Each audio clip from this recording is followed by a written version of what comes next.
Bismillahirrahmanirrahim. Assalamu alaikum, dear students. I am Sirajuddin, your biology teacher from Peshawar Model School, Boys 3. Today you have a lesson of biology for grade 10. So you must have a book of biology for grade 10, as you can see on the screen. Today we will revise the course which has been given to you for the special exam और you can say detention exam. तो उसके लिए आपको पता है कि जो course आपको मिला है उसमें मैं बैकवर्ड से शुरू करूंगा रिवीजन। इसमें यूनिट नंबर 15 आखिर में आता है, इसलिए मैं इसको शुरू में रिवाइज करता हूं और रिवीजन विल बी बैकवर्ड, ताकि अभी जो कुछ आपने पढ़ा है उसको हम आसानी के साथ हम रिवाइज कर सकें। आप देखें यूनिट नंबर 15 क्या कहता है। It is about the inheritance. ये इनहेरिटेंस के बारे में है और ये ऑलरेडी हम पढ़ा चुके हैं, लेकिन चूँकि आपके पेपर होने वाले हैं, जो ही आप आएंगे तो कुछ 2-3 दिनों के बाद आपके पेपर शुरू हो जाएंगे, इसलिए ये कोर्स मैं रिवाइज करता हूँ ताकि आपको ज़्यादा से ज़्यादा फ़ायदा पहुँचे। जेनेटिक्स के बारे में हम पढ़ेंगे, इनहेरिटेंस के बारे में पढ़ेंगे, वेरिएशन के बारे में पढ़ेंगे। ये आपको ऑलरेडी पढ़ाई हुआ है हमने कि what is genetics. Genetics is the study of genes. The study of genes is called genetics. It is also the branch of biology which deals with the study of inheritance, variation and the factor controlling them. तो ये genetics के 2-3 definition है। Inheritance किसे कहते हैं? Inheritance the process by which the characters are transferred from parents to offspring is called inheritance, या इसको दूसरा नाम कहते हैं heredity। तो जो खुसूसियात वालिदैन से बच्चों में आते हैं, इस अमल की स्टडी को कहते हैं इनहेरिटेंस। फॉर एग्जांपल, वालिदैन की आई कलर अगर ग्रीन है, हाइट अगर अच्छी है, फेस कलर अगर फेयर है, और यही कैरेक्टरिस्टिक बच्चों में आ जाए, बहन भाइयों में भी आ जाए, तो इस अमल को कहते हैं इनहेरिटेंस या हेरिडिटी। तो इसका मतलब ये हुआ कि जो खुसूसियात वालिदैन और बच्चों में एक जैसे हैं, वालिदैन और बच्चों में जो खुसूसियात एक जैसे हैं, उनको हम कहते हैं इनहेरिटेंस, राइट।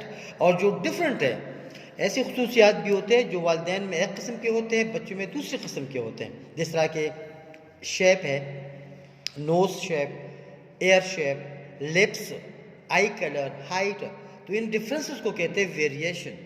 वेरिएशन किसे कहते हैं? The differences of traits among individual of the same species is called variation. तो वेरिएशन किसे कहते हैं? द डिफरेंसेस ऑफ ट्रेट्स, खुसूसियात का डिफरेंट, आपस में जो डिफरेंस होता है उनको कहते हैं वेरिएशन, राइट बेटे। दूसरा जो हम रिवाइज करेंगे topic, that is called genes and alleles, या explain how genes control inheritance of a character. ये एक स्लो बेस्ड क्वेश्चन है कि जीन इनहेरिटेंस कैसे कंट्रोल करता है। तो आपको पता है कि जीन्स, हर जीन जो है वह एक खास किस्म का प्रोटीन बनाता है। और जीन क्या चीज़ है? Gene is the fundamental unit of heredity. The fundamental unit, the basic unit of heredity is called jeans. और जीन क्या करता है? एक स्पेशल टाइप ऑफ प्रोटीन को प्रोड्यूस करता है। फिर हर किस्म के प्रोटीन के अपनी कैरेक्टरिस्टिक्स होते हैं, ठीक है। तो इसलिए हर किस्म का प्रोटीन जब प्रोड्यूस होगा बाय जीन्स, तो उस प्रोटीन की बदौलत उसका आई कलर भी डिफरेंट होगा, उसका फेस कलर भी डिफरेंट होगा, उसका lips size, lips shape, air lobe shape, ये सारे डिफरेंट होंगे। तो इसका मतलब ये हुआ कि जीन्स प्रोटीन को कंट्रोल करता है, प्रोटीन फॉर्मेशन को, और प्रोटीन की बदौलत कैरेक्टरिस्टिक्स डेवलप होते हैं। तो इसका मतलब ये हुआ कि जीन्स ही कैरेक्टर्स को कंट्रोल करता है।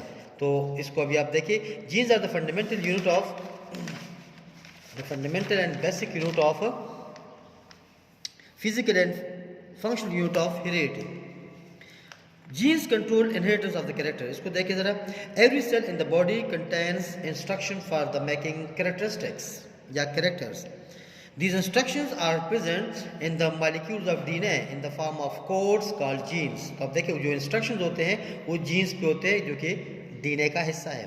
The cells use these instructions present in their DNA to produce particular proteins। एक खास किस्म का प्रोटीन वो बनाते हैं। कौन बनाता है? DNA। कौन बनाता है? genes। The proteins made by a cell और by a gene make the character. तो कैरेक्टर किससे बनते हैं? प्रोटीन से बनते हैं। इस तरह इसका मतलब ये हुआ ए जीन डिटरमाइंस ए ट्रेट या character such as the genes of the eye color, the genes for height, the genes for hair, skin color, earlobe shape, etc. इस तरह physical and mental characteristics are passed on from parents from one generation to the other generations by genes carried by the gametes। तो gametes जो कि jeans को carry करते हैं वालिदैन से बच्चों में, और वही कैरेक्टर को कैरी करते हैं, ट्रांसफ़र करते हैं। तो इससे साबित हुआ कि जीन्स कैरेक्टर को इनहेरिट करते हैं। इसलिए कैरेक्टर की इनहेरिटेंस में जीन अहम किरदार अदा करता है। सिंपल आप ये याद करेंगे कि जीन, हर सेल में जीन्स होते हैं, ठीक है। जीन्स डीएनए पे होते हैं, न्यूक्लियस में होते हैं। हर जीन प्रोटीन की सिंथेसिस में, पार्टिकुलर प्रोटीन की सिंथेसिस में हेल्प करते हैं, और वही जीन जब प्रोटीन बनाते हैं तो इससे एक खास ट्रेट या प्रोटीन डेवलप और कैरेक्टर डेवलप हो जाता है। तीसरा क्वेश्चन जो हम पढ़ेंगे, डिस्क्राइब क्रोमोसोम एंड जीन्स, कि क्रोमोसोम और जीन्स क्या चीज़ है। तो आपको पता है कि क्रोमोसोम का मतलब है chromo means colour and soma mean body. It is the colour body because it readily absorb colour. जब भी हम क्रोमोसोम को कलर में डालते हैं तो इसको कलर, ये डायरेक्ट कलर को एब्जॉर्ब करता है, अदरवाइज क्रोमोसोम कलरलेस होता है, राइट। इसको डिस्कवर किया था वाल्डायर ने इन 1876, राइट। अच्छा, प्रोकैरियोट में जो क्रोमोसोम्स होते हैं वो न्यूक्लियस के अंदर नहीं होते, क्योंकि न्यूक्लियस नहीं होता, वो वैसे स्कैटर होते हैं। और यूकैरियोटिक सेल्स जितनी भी है, जिस तरह कि हमारे सेल्स हैं, जितने प्लांट और एनिमल हैं डेवलप, उनके सेल्स यूकैरियोटिक सेल्स हैं, तो उनके क्रोमोसोम्स न्यूक्लियस के अंदर होते हैं। अच्छा, when a cell is not dividing, chromosomes are in the form of fine threads called chromatin network. Resting condition में क्रोमोसोम क्रोमैटिन नेटवर्क के फॉर्म में होता है। आप देखिए, ये क्रोमोसोम का टिपिकल स्ट्रक्चर है, और ये क्रोमोसोम है जो कि हमें वायलेट फॉर्म में मिला है, और ये इसके ऊपर ये जीन्स है, न्यूक्लियोसोम है, और ये डीएनए की स्ट्रक्चर को शो करता है। तो दिस इज क्रोमोसोम, आप देखिए, ठीक है। अच्छा, तो रेस्टिंग कंडीशन में क्रोमोसोम फाइन थ्रेड्स के फॉर्म में होता है, जिसका नाम है chromatin network. During cell division chromatin coils to make a compact structure called chromosome. जब सेल डिवाइड होता है, आपको पता है कि माइटोसिस मियोसिस में सेल डिवाइड होता है, तो उस वक्त क्या होता है कि क्रोमोसोम कंडेंस हो जाता है और बन जाता है क्रोमैटिन नेटवर्क से। अच्छा, क्रोमोसोम, एक सिंगल क्रोमोसोम जो है, इसकी 2 आर्म्स है, 2 हाफ्स है, इसको कहते हैं क्रोमैटिड्स। तो आप देखिए, a chromosome consist of 2 identical halves या आर्म्स कॉल्ड क्रोमैटिड्स, और दोनों chromatids join together by a point which is called centromere. तो इस पॉइंट को कहते हैं सेंट्रोमेयर, जहां पर दोनों क्रोमैटिड आपस में मिले हुए हैं। तो the 2 chromatids of a chromosome are attached at a point called centromere. अब आते हैं कि जीन्स क्या चीज़ है। जीन्स कहाँ पर होते हैं? तो genes are present on chromosome, ये क्रोमोसोम के ऊपर होते हैं, क्योंकि क्रोमोसोम के ऊपर डीएनए है, तो some part of DNA is called gene. A gene is a fundamental physical and functional unit of heredity, वही डिफिनेशन है जो आपको पहले बताया हुआ है।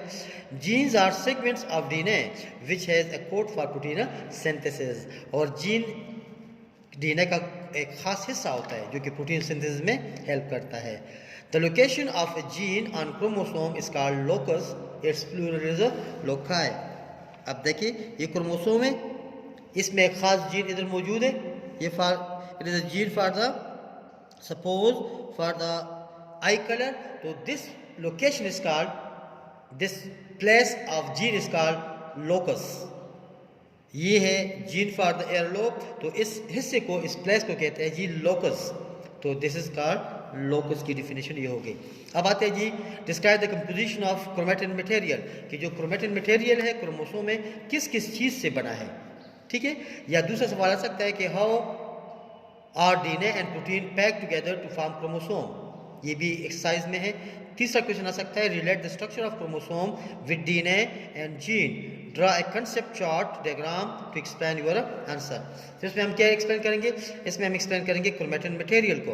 अभी आपको मैंने बताया है कि chromosome is composed of fine threads called chromatin materials, और इस क्रोमैटिन मटेरियल में 2 चीज़ें होती है, एक होते हैं डीएनए और दूसरा होता है प्रोटीन। लेकिन प्रोकैरियोट में सिर्फ डीएनए होता है। इन prokaryotic chromatin material is made up of DNA only, while in the eukaryotic the chromatin material is composed of DNA and protein जिसका नाम है हिस्टोन प्रोटीन। तो दो चीज़ें हैं यूकैरियोटिक क्रोमेटिन मटेरियल में या क्रोमोसोम में, एक डीएनए दूसरा हिस्टोन प्रोटीन, और दोनों पैक्ड होते हैं। Long molecule of DNA is wrapped around the bundle of histone proteins. 8 histone protein होते हैं, इसमें तकरीबन 200 nucleotide sequence of DNA wrap होता है, और स्ट्रक्चर को कहते हैं न्यूक्लियोसोम। न्यूक्लियोसोम स्ट्रक्चर को कहते हैं। तो the structure made up of the histone and the DNA wrap around them is called histone protein. ये न्यूक्लियोसोम है।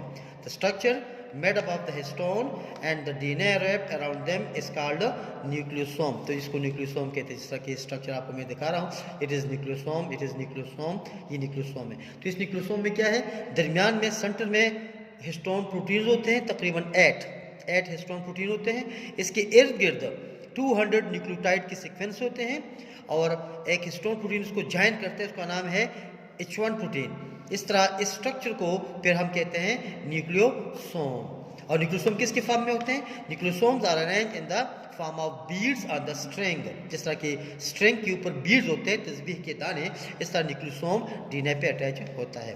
This string of beads coil and form the structure of called chromosome. Chromosome बन जाता है। तो आप देखिए, this is chromosome. अगर हम इसको खोल के देखें तो आपको इस तरह थ्रेड्स नजर आएंगे। इसको मजीद खोल के देखें तो ये आपको इस तरह बीड्स के फॉर्म में नजर आएंगे। इस हर एक बीड्स को हम कहते हैं न्यूक्लियोसोम। तो this is the unit of chromosome. इस न्यूक्लियोसोम में क्या है? इस न्यूक्लियोसोम में 8 हिस्टोन प्रोटीन्स है जो कि दरमियान में है, सेंटर में है, और इसके ऊपर 200 न्यूक्लियोटाइड सीक्वेंस होते हैं। This 200 nucleotide sequence which are wrapped around the 8 histone proteins, it make a beads like structure which is called nucleosome। और मजीद इसको खोलेंगे तो आप देखिए, इसको जब हम अनवाइंड करेंगे तो ये आपको डबल स्ट्रैंड हीलिक्स के फॉर्म में एक स्ट्रक्चर प्रोवाइड करता है, जिसको हम कहते हैं डीएनए। राइट बेटे? तो we discussed these 3 questions and also 4 question हमने रिवाइज किए, और इसको पहले भी आपको पढ़ाया था। Hopefully you will find it very useful for your coming exam. आप खूब तैयारी करें, आपका एग्ज़ाम बहुत जल्द होने वाला है। इसको हम स्पेशल एग्ज़ाम भी कह सकते हैं, इसको हम डिटेंशन एग्ज़ाम भी कह सकते हैं, क्योंकि विंटर ब्रेक के बाद ये फ़ौरन शुरू हो सकता है, और बहुत थोड़ा टाइम हमें रिवीजन के लिए मिलेगा, इसलिए अभी इसी रिवीजन शुरू करेंगे। Thank you, best of luck, अल्लाह हाफिज़।